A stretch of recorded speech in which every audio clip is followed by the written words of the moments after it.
Bom dia, pessoal. Tudo bem com vocês? Espero que estejam todos bem. A gente vai iniciar mais uma disciplina hoje, né?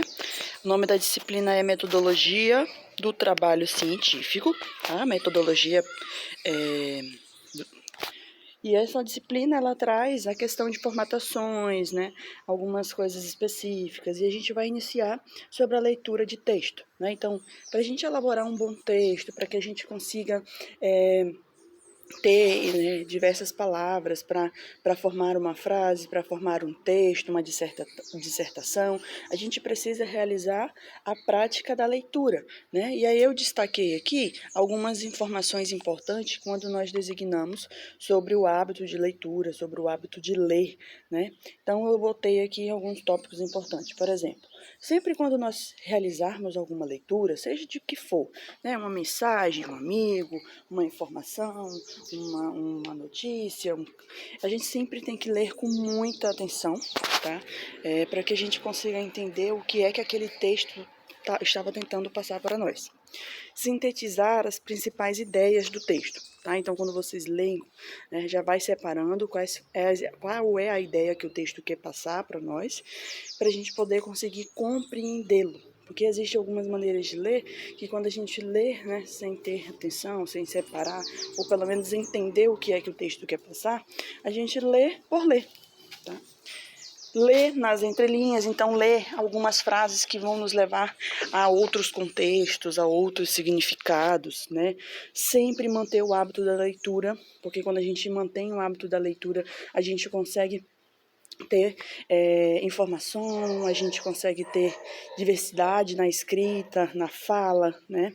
E a gente sempre, gente, quando vocês tiverem a oportunidade, muitas das vezes quando vai ler é quando se passa uma atividade, às vezes você não pode ler algumas coisas em voz alta, mas sempre que tiver a oportunidade em um lugar mais silencioso, praticar a leitura em voz alta, né? Isso ajuda muito a você compreender o que você está falando, o seu tom de voz, a sua apresentação, né? Variar a leitura de texto. Então, leiam textos diferentes para que vocês consigam compreender, interpretação, inclusive em muitos concursos aí para fora, né? Muitos concursos aí para fora não, muitos concursos que acontecem em todo lugar, a maior pontuação dentro da parte de português é a interpretação de texto, né? Somente interpretação de texto. Se você consegue ler e interpretar o que você está lendo, você consegue desempenhar a atividade com maestria. Produzam texto. Então, vocês, a partir da leitura, comecem a fazer resumos, né? Colocar tópicos para vocês conseguirem sintetizar a ideia principal do texto e também praticar o hábito da escrita, né? E isso traz a questão da importância da interpretação de texto, tá, gente? Leiam com atenção, leiam um texto pausadamente, releia todas as vezes que vocês não entenderem uma palavra, ou então sublinhem ela para pesquisar o significado. Veja o significado delas, tá? Não sublinhe somente por sublinhar e aí esquecer ela, até porque uma palavra-chave, às vezes ela faz o sentido da frase, ela faz o sentido do texto, tá? Separe os parágrafos do texto e releia cada um, fazendo um resumo deles, assim fica até mais fácil para vocês compreenderem e conseguir realizar uma atividade simples. Podem elaborar, inclusive, perguntas na qual você pode encontrar a resposta no texto, para assim você saber se conseguiu entender realmente, tá? Sempre façam novos textos, que são, na verdade, resumos, tá, gente? Que é o nosso ponto-chave, nosso conteúdo para o próximo aqui. Então, o resumo de texto, ele é um mecanismo que se aponta somente às ideias principais de um texto-fonte. Lembrando que o resumo, né, como muitas pessoas estão acostumadas a fazer, é copiar e colar, e não é isso, tá, gente? O resumo, eles são ideias principais de um texto original. Então, você não vai escrever o que está no texto, né? Por quê? Porque você está fazendo plágio, você está copiando e colando. Quando a gente pede um resumo, quando a gente faz um resumo de algo, é para que a gente separe ideias principais, formando um novo texto com as nossas palavras, né? De forma resumida, abreviada ou até mesmo de forma sintetizada. Podemos fazer, por exemplo, o resumo de um livro, de um capítulo, de um conto, de um artigo, de qualquer outro outra informação, né? Inclusive, alguns especialistas apontam que o resumo ele tem que conter somente 30% do documento original e não 100%, como é o caso de muitas pessoas, né? Copia 100% e acaba se tornando ali um plágio. Existem, gente, 3 tipos de resumos, tá? Nós temos o resumo indicativo, nós temos o resumo informativo e o resumo crítico. Cada um deles tem as suas particularidades, tá? Por exemplo, o resumo crítico. O resumo crítico, ele é um resumo simples, só que ao meio ao resumo, né, as ideias principais do texto, vai aparecer as suas críticas, sabe? O resumo crítico, ele também pode ser conhecido como resenha, tá? Eu tinha professor, né, no ensino médio que falava assim, gente, faça uma resenha do texto tal. Essa resenha, ele queria que você fizesse um resumo, tá? Sintetizasse a ideia principal do texto e ali você colocasse a sua opinião, né? Criticasse a ideia do autor, seja positivamente, seja negativamente, de uma forma que vocês conseguissem realizar isso. O resumo informativo, o próprio nome já diz, né? Um resumo onde vai ter informações, podem ter inclusive dados epidemiológicos, que são valores, tá? E o resumo indicativo é um resumo simples, né? Onde a gente somente destaca as ideias principais do texto original. E lembrando, gente, resumo, ele é informações mais relevantes e não o texto original, porque ele acaba se tornando uma cópia do texto original, tá? E aí, sem referência, sem bases referenciais, ele acaba se tornando um documento plagiado, tá, gente? Lembrando que plágio é crime. Para você conseguir realizar um resumo, né, você tem que ler atentamente o texto original, marcar sempre as principais ideias do texto, sublinhe as palavras-chave, tá, que é importante para que vocês compreendam, inclusive, qual é o objetivo do texto. Tenha o poder de síntese, aprendam a resumir, a sintetizar. Tá? Quando fala assim, separa somente as coisas importantes, aí o aluno pega o marca-texto e sai marcando tudo, porque tudo para ele acha que é importante, né? E às vezes as informações se repetem, tá? Cuidado com coesão e coerência. Quando você faz um texto, ele tem que ser coeso, ou seja, tem que ter noção do que você está escrevendo e ele tem que ter um início, um meio e um fim, tá? Para que a cada parágrafo ele seja coerente com o outro. E aí, depois que termina o resumo, faça uma leitura dele por completo para você saber se esse texto está aceitável, se realmente ele está dentro dos parâmetros esperados.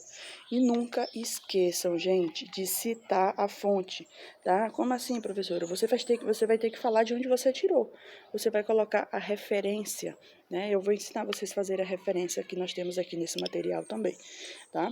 Então, fazer a referência do documento, porque é um documento de alguma pessoa, então você tem que dizer de quem foi a pessoa que você usou a base para o seu resumo, né?